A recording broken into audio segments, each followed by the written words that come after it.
روحك ما يهمها اعتقاد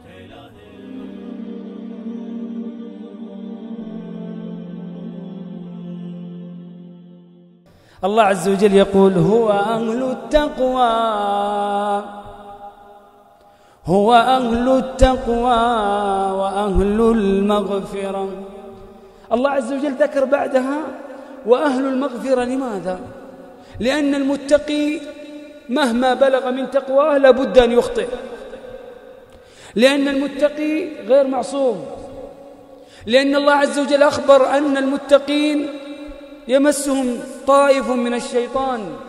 يقول ربي إن الذين اتقوا إذا مسهم طائف من الشيطان تذكروا فإذا هم مبصرون.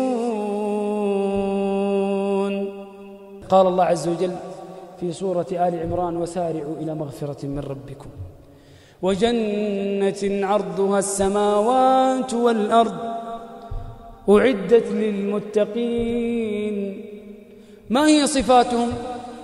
الذين ينفقون في السراء والضراء والكاظمين الغيظ والعافين عن الناس والله يحب المحسنين.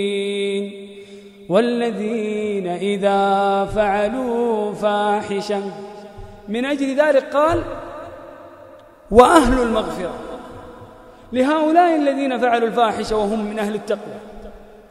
والذين إذا فعلوا فاحشة أو ظلموا أنفسهم ذكروا الله فاستغفروا لذنوبهم ومن يغفر الذنوب إلا الله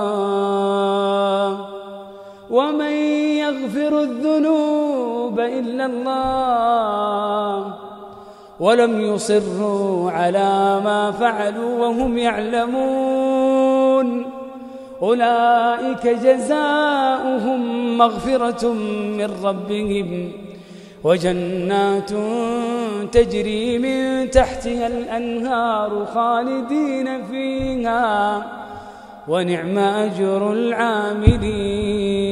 تبارك الذي نزل الفرقان على عبده ليكون للعالمين نذيرا.